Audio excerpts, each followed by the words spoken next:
ಶಮನ ಮಾಡುವುದೇ ನನಗೂ ಒಂದು ವಿಶ್ವಾಸ ಸಹೋದರ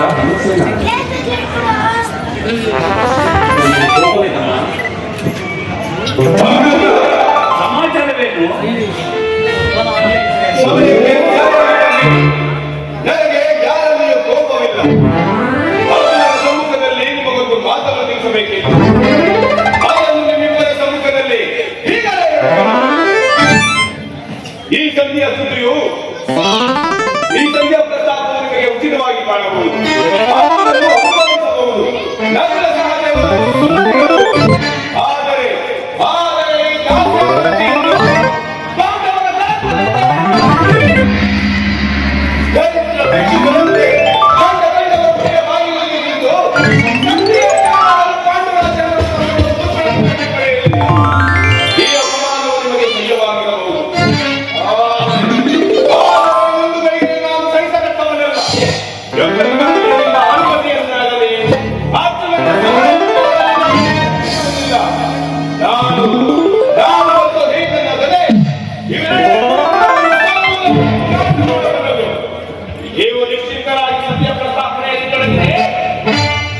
ನನಗೆ ತೋರಿದನ್ನು ನಾನು ಮಾಡುವೆನು.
ನಾವುಗಳು ಯುದ್ಧವನ್ನು ಪ್ರಾರಂಭಿಸಿದೆ. ಆದರೆ ಮುಂದೆ ಆಗುವ ಅವಿಚಾರಗಳಿಗೆ ನಾವೇ ದುಃಖಿಸಬೇಕಾಗುತ್ತೆ.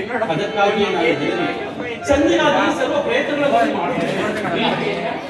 ದೌರ್ಜನ್ಯವನ್ನು ತಂದೆಗೆ ಕಳಿಸಿ ಈಗ ಶ್ರೀಕೃಷ್ಣ ಪರಮಾತ್ಮರನ್ನು ಕಳಿಸಿ ಪುನಃ ಅಪಮಾನಕ್ಕೆ ಗುರಿಪಡಿಸಿದರೆ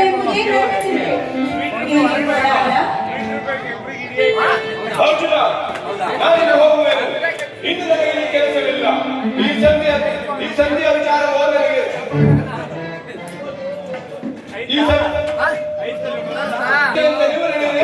ನನಗೆ ತೋರಿಸಲು ನಾನು ಮಾಡುವೆನು.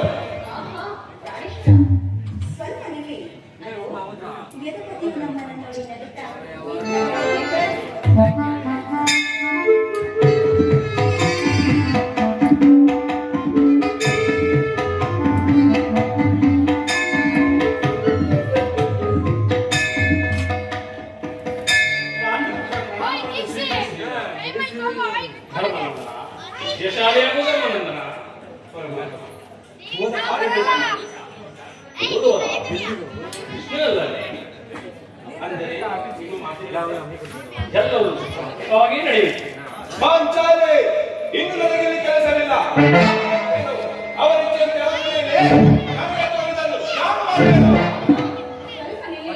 ನಮ್ಮಣ್ಣನ ಮಾತು ಮುಗಿಯಲಿ.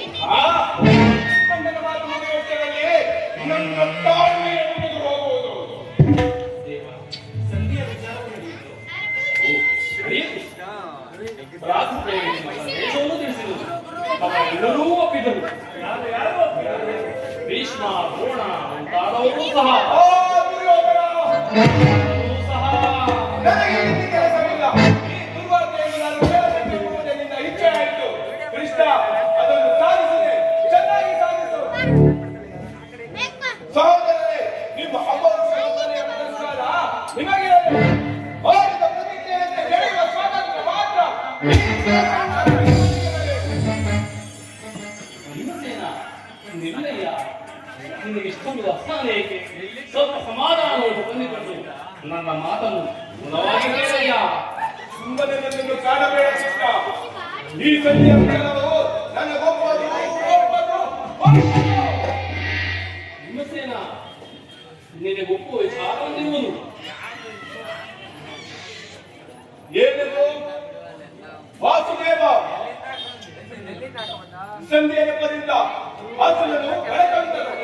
ಈಗ ಸಂಧಿಯ ನೆಪದಲ್ಲಿ ಕೆಲಸವನ್ನು ಸುತ್ತಿರುವೆಯಾ? ಯಾದವಾಗಲೇ ಪಾಂಡುಪುತ್ರನ ಮೇಲೆ ನಿನಗೇಕೆ ಇಷ್ಟೊಂದು ಆಕ್ರೋಶ? ಇಷ್ಟೊಂದು ಅಸಹನೆ ಏಕೆ? ಸ್ವಲ್ಪ ಸಮಾಧಾನವನ್ನು ತಂದುಕೊಂಡು ನನ್ನ ಮಾತನ್ನು ಪೂರ್ಣವಾಗಿ ಕೇಳಯ್ಯ. ಸ್ವಾಭಿಮಾನ ಶೂನ್ಯವಾದ ಸಂಧಾನದ ಮೇಲೆ ಪ್ರಚಂಡ ಭೀಮನಿಗದೆಂತಹ ಸಂಬಂಧ ಅತ್ಯಂತ ನಿಕಟವಾದ ಸಂಬಂಧವಿರುವುದು.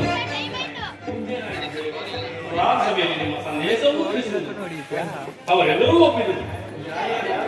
ಭೀಷ್ಮ ಮಾತ್ರ ಈ ಭೀಮನಿಗದೆ ರಾಜಸೇನೆ, ನೀನು ನಿರಾಶರಾಗಬೇಡ. ಈ ಭೀಮನು ಬದುಕಿದ್ದರೆ ನಿನ್ನ ಸೇನೆ ತೀರಿಸಬೇಕು. ನೀನು ನಿಜವಾಗಿ ನಿರ್ಮಾವತಿಯೇ ಸರಿ. ಇಷ್ಟೊಂದು ಕೋಪವಿಲ್ಲದಲ್ಲಿ ಆ ಅತ್ಯತೆಯನ್ನು ಆಳಲು ಹೇಗೆ ಸಾಧ್ಯ? ಸ್ವಲ್ಪ ಸಮಾಧಾನವನ್ನು ತಂದುಕೊಂಡು ನನ್ನ ಮಾತನ್ನು ಪೂರ್ಣವಾಗಿ ಕೇಳಯ್ಯ. ಸುಮ್ಮನೆ ನನ್ನನ್ನು ಕಾಡಬೇಡ ಕೃಷ್ಣ. ಈ ಸಂಧಿಯ ವಿಚಾರವು ನನಗೊಪ್ಪದು ಒಪ್ಪದು ಒಪ್ಪುವ ವಿಚಾರವೊಂದಿರುವುದು. ಆ ದುರ್ಯೋಧನನು ನಿನಗೊಂದು ಪ್ರಿಯವಾದ ಸಂದೇಶವನ್ನು ಕಳಿಸಿರುವುದು. ಏನು ದುರ್ಯೋಧನ ಸಂದೇಶ? ಹಾಗಾದರೆ ಖಂಡಿತವಾಗಿ ಇದು ಸಂಧಿಯಾಗಿರಲಾರದು. ಹೇಳು ಕೃಷ್ಣ, ಏನು ಆ ಸಂದೇಶ? ಆ ಸಂದೇಶವನ್ನು ಕೇಳುವ ಮೊದಲು ನನ್ನ ಬಳಿ ಕೈಕಟ್ಟಿ ಕುಳಿತುಕೊಳ್ಳಬೇಕು. ಇಲ್ಲ ಇಲ್ಲ, ಎಂದಿನಂತೆ ಎಲ್ಲವನ್ನು ಹೇಳಿಬಿಡು. ನೀನು ಕುಳಿತುಕೊಳ್ಳದ ಹೊರತು ನಾನು ಹೇಳುವುದಿಲ್ಲ. ನೀನು ಪರಿಹಾಸವೇಕೆ ಕೃಷ್ಣ? ಭಯವಿಲ್ಲ ಭೀಮ. ನಿನ್ನನ್ನು ಕಂಡರೆ ನನಗಷ್ಟೊಂದು ಭಯ.